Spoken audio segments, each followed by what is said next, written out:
your fan's still going to be the same size we had it yesterday, 3-4 inches, something like that. With the gutters and the fascia, you want to try and keep them in situ. If you can keep the gutters up, keep them up. But it does mean you've got to get the colour behind the bracket, basically. A slight shift one way or the other will expose the colour, the white behind it. So just shift it over, and then you can go around, spray behind all the brackets, then shift it back. Failing that, you can just try and prise them down slightly and just get the colour behind them. Taking these off though and putting them back on, if they've been up 15 years or so, then they snap and they're so brittle. So trying to keep it in situ is the better option. Count your edges, how many pieces need to be sprayed individually. So you've got your bottom lip, then your face, behind, underneath the face, and then you've got this final top lip here. So it's 1, 2, 3, 4, 5, 6. 6 passes. Remember, it's wet on wet. So you're going to do 1 pass on each edge, and then you're going to hit it immediately again. Don't overreach.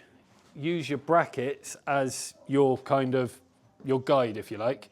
So you don't want to be trying to get from there all the way over to there, because it's not needed. If you just go bracket to bracket and then drop and use that, even on the fascia, use your brackets as your guide, and then just move on to the next one. Remember your distance, you don't want to be right up against it and you're not all the way back. The distance for spraying is around a fist to possibly a fist and a half. But if you watch the paint go on, that tells you if you're too far away, if you're too close. So the paint tells you the story of what you're doing right or wrong. Yeah, so you're watching it go on, watch the paint. With the gun, again, you've got those little 45 turns that will help with the coverage. So for this bottom edge here, rather than just having the gun flat down like that, where the sprays kind of hit there and there, but not really much under there. Just give that gun a slight twist on that 45, and then the fan's hitting like that, and it's hitting there like that. So you're going to get more coverage underneath. So your first pass is there, onto the flat, so then the gun goes straight onto it. Then you're underneath and back behind here. So again, that slight twist on the 45 will turn that fan from there to there, so you're getting right up behind that. Then you're on the bottom, then the top, and then your final pass. If you count, it's a lot easier. It sounds stupid, but if you go 1, 2, 3, 4, 5, 6, and when you hit 6 pass, you know that you're going back down and you're starting again. Yeah? Make sense? So just remember, overreaching you don't need to do. Use those as your guide and count your passes in. But just remember that you need to expose this white behind. Yeah. Just go around, touch them all in, and then shift it back into place. It's just to allow for any movement, because obviously as it contracts and expands and whatnot during the summer, you will get that white line. Same with these. When these are like sprayed in a load of times now, if you can get a little blade behind there, just push them open a little bit and just get that colour behind this bracket. Again, if that's got any movement in it and it opens up, you're not going to see a white line, you're going to see the colour that you're putting on. If you're right-handed, you work right to left, left-handed, left to right. You don't want to be, if you're right-handed, working over yourself. You don't want to be kind of like that and then working back into that wet edge. You want to be working back into the wet edge there. And remember, that wet edge has got to continue. If you're spraying up to here and that's your wet edge and then you're working back into that, don't stop there, because if you've come up to there with your first pass and then you're working back into it and you both edges stop there with the gun and you're slightly shy, as in it's a bit dry, then you're going to see that. So you need to work past where you finished. Just work back into it. Yeah, and then that wet edge continues all the way along. Remember, the summer thinners or the super slow thinners works well on stuff like this because you haven't got to handle it. It's not like something like the window that you got to touch at the end of the day. Once it's done, and then you haven't got to touch it again. Yeah? Cool. So we'll start with you. If you do your fascia and you do your brother's fascia, you have got the light to contend with. So a couple of ways to do it. You either, it's the cup that's going to hit it.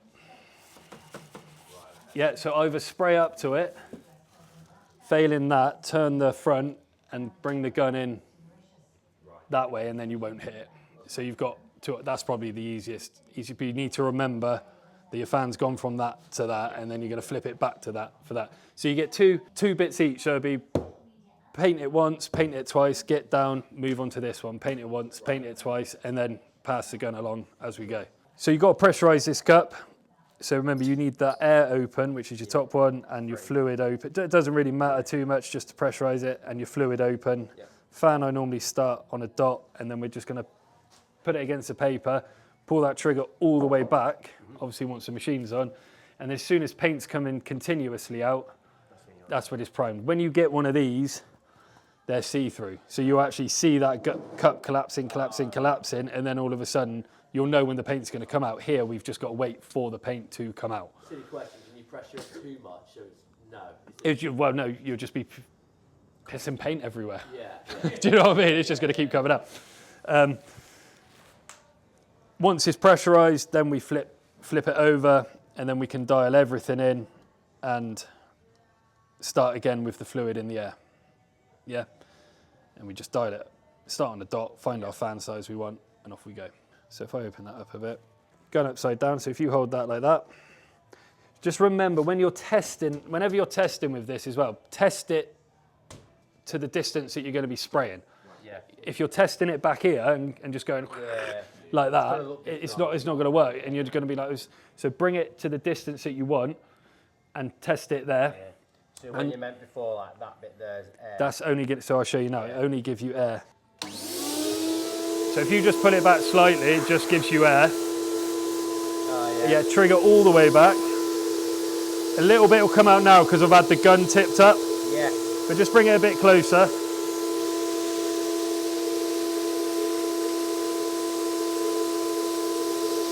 There you go. So that's it primed now, so you can stop there, turn it back over.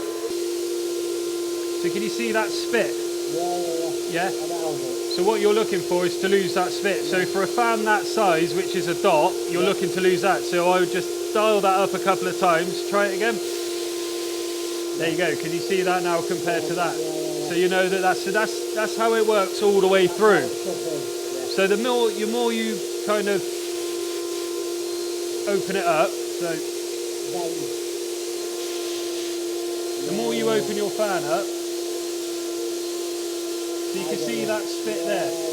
So that's also indicating that there's not enough fluid passing through because it's a bit dry. So just a nice half turn, try again. You see it coming through, nice half turn, go again. Yeah, but we've still got quite a bit of spit, so you want to open that air up now. And you're just looking to keep tweaking it round until you get that nice solid block of paint coming through. There's so again, I don't think that cup's working properly very well. I might go and get another hard cut, but that's how it works. So if we didn't have enough air for that size fan, you try it again there now, you get that spit coming around it, so you're looking to lose that. So if you just increase that air until you lose that spit, lefty-loosey, so it's towards you, so same as following that plus on the bottom one. Same thing, you'll see it collapse now, and hopefully,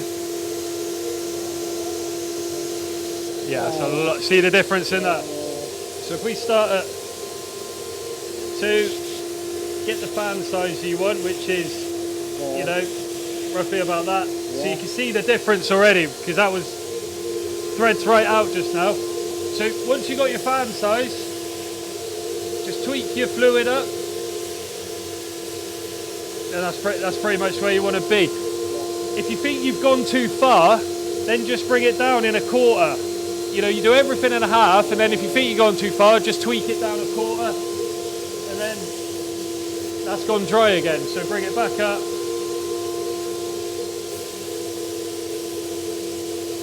And that's pretty much it. Yeah? Yeah, so it's just remember, slight twist on it, so it'll just be 1, then flat, underneath, onto the flat again, onto there, and then your final lip. And then your brackets, sorry lads, I didn't mention the brackets. When you get to your brackets, spraying your brackets in, it's just, so it'll be pass, pass, pass,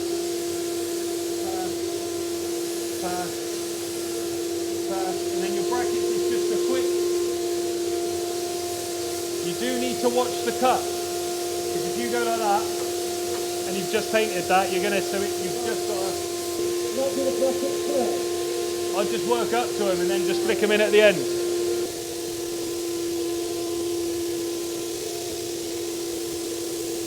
So remember now, when you're working into this, you're working past this point. You're not stopping there, work into it, yeah?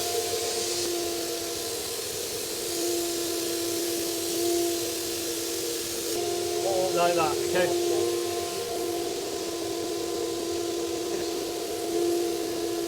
And then go again.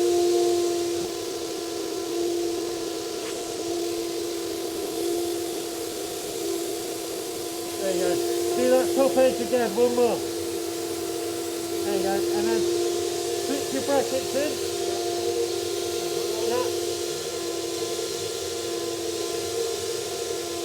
There you go. Yeah. That's what you go back.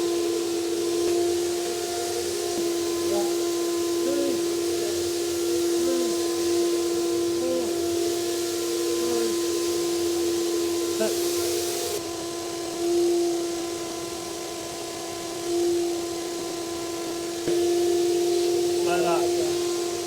That's it. That's it, yeah.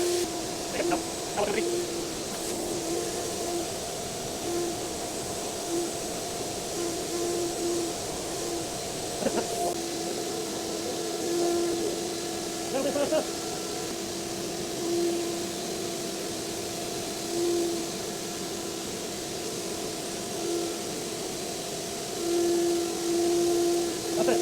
Just put it. One, two, three.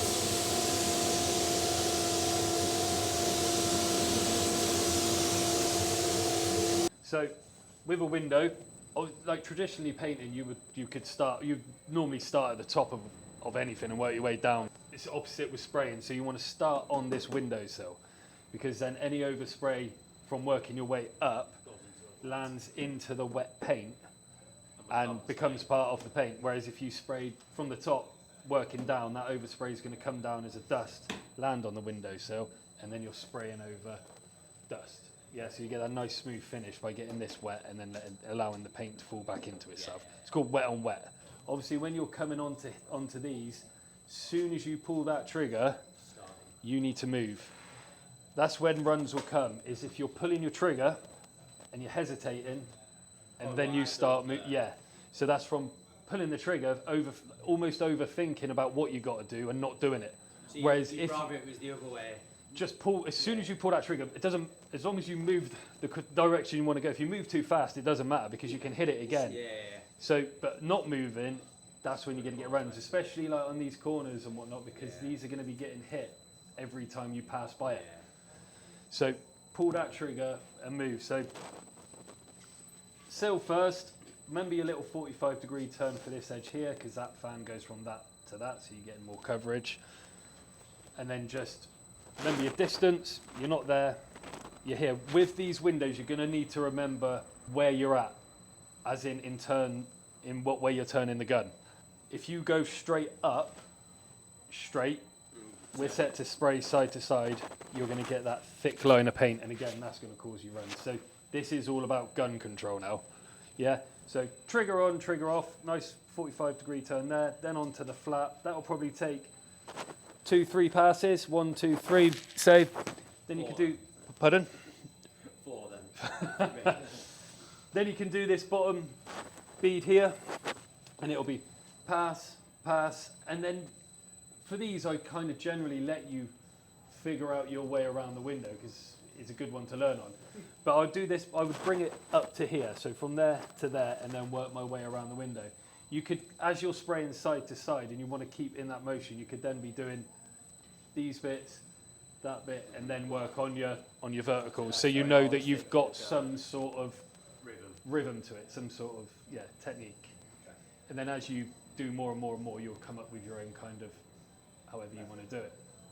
These little small edges here, the very fine ones. Again, hitting it like that, that spray is just going to kind of go there. So you're going to, that bit is always going to be dry, this little bead bit around here. So if you just come in again at that 45, it's going to hit it like that rather than like that. So the fan's just being manipulated round and you're getting more coverage. Can you do it the other way, it's opposite sides? So like that way, go that way, and then that way, That go way. that way, yeah. Yeah, whichever way. Yeah, Yeah. yeah. So, but you don't want a full, I'd have it around about 45 So, just to get so in the there. paint is actually facing away from the window. That's what Yeah. Yeah. Face looks mint. The what? My face looks mint. See, the other stuff we used to use, you'd see every joint in that, like you joined it all together. Wow, you got some 4-star students here. So, I'm gonna say 1-star students. I'm gonna say 4-star, mate. Nothing to do with the paint. The old star is fine. What, done the band aid? Yeah, that's not mine. That's All right, mine. okay. Oh yeah, fuck. Yeah. My college teacher, That's the way he it signed off the wallpaper for the season. He had really great job. Thanks, and I was like, fucking hell. I was over there. Say a fucking word. Any questions? No, I think, No. yeah, I think that was. So we do it once and again, then you just go around it again. Yeah. So it's still nice, uniformly wet. Leave the underneath till last. You leave the underneath till last. Yeah, you can do. Yeah. Or bring it in when you're there. You can just remember these little bits here. It's just a flick. Yeah, yeah. You need to remember where you're at. So at the moment, that is the fan. So we're spraying side to side. Yeah. Okay, so when you're flicking in bits like that, you don't want to go up with it because you're just going to get a line of paint that clips the bottom of that. Right. And then, so you're just going to have a big, massive build up. So it's just a little flick. Well, James, when you're doing it, do you twist the nozzle? Do you twist that or do you keep it? You don't need to because it's got the liner, so the gun can be put to any angle. Yeah. That's the whole point of the liner. Yeah. You know, that's the whole point of it. And that's why it's an absolute fucking run. I would never spray with that white pot, mate, like ever. No. Unless I wanted a silvery paint and that was it, and I was just going to chuck it in the gun quickly. Right. And the gun would stay straight. Yeah. But even that, mate, because I look, for the paint, the cost of the liners.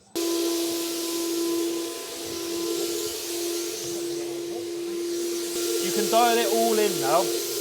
I'd always start with the fluid, never the air, yeah? So if you go 2 half turns out on the fluid, yeah, and then your air's going to need some, so I'd go,